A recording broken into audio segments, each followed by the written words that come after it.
এবং আমার কাছে মনে হয়েছে এটা নিরাপত্তা ইস্যু শুধু না, এটা জাতীয় অবমাননা ইস্যু। যাই হোক, আমরা নিরাপত্তা ইস্যুটাকেই মুখ্য করে দেখছি, যেখানে ভারতের ক্রিকেট কন্ট্রোল বোর্ড নিজেরাই বলছে কলকাতা টিমকে যে এই প্লেয়ারকে নিরাপত্তা দেওয়া যাচ্ছে না, ওনাকে তোমার টিম থেকে বাদ দাও।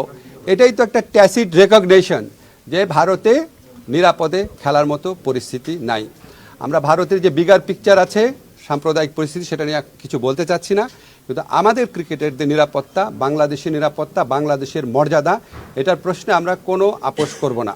আমরা ক্রিকেট খেলতে চাই, আমরা বিশ্বকাপ খেলতে চাই, এবং এটা আমরা আরেকটা যে আয়োজক দেশ আছে শ্রীলঙ্কা, সেখানে খেলতে চাই। এই পজিশনে আমরা অনর আছি। আমরা কেন এই পজিশনে অনর আছি? আমরা আশা করি আমরা আইসিসিকে বুঝাতে সক্ষম হব, এবং আইসিসি আমাদের যুক্তিগুলো সহৃদয়তার সাথে নিরপেক্ষভাবে বিবেচনা করে আমরা কষ্ট করে যে অর্জনটা করেছি সেই টি-20 বিশ্বকাপে আমাদের খেলার সুযোগ করে দিবে। ধন্যবাদ।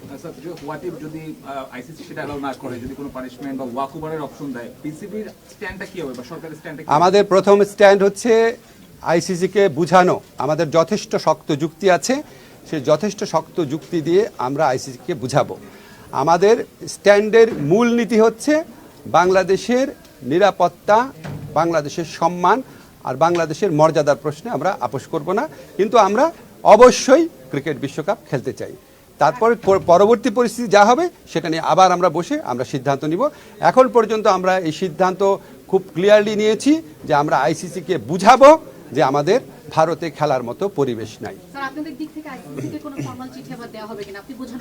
আজকে রাত্রে বা কালকে সকালের মধ্যেই দেওয়া হবে। বলবো কিছু বলতে আজকে ফেলানি হত্যার 15 বছর। জি, তো আপনি কি মনে করেন যে আমাদের পররাষ্ট্র নীতি আরেকটু স্ট্রং হওয়া উচিত? মানে আমরা অনেক সময় এত লম্বা সময় আপোষ করেছি, জনগণও চাচ্ছে সেটা।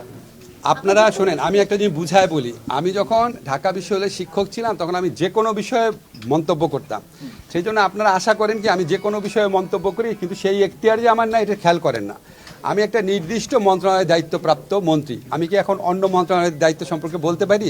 ইনশাল্লাহ আগামী 1 মাস পরে আমি আবার সিভিল সোসাইটিতে পরিণত হব, আমি ঢাকা বিশ্ববিদ্যালয়ের শিক্ষক হব, তখন যে কোনো বিষয়ে মন্তব্য চাবেন আমি দিতে পারবো। কিন্তু যতদিন আমি সরকারে আছি আমার মন্ত্রণালয়ের বিষয়ে প্রশ্ন করবেন, সেটা আমি উত্তর দিব।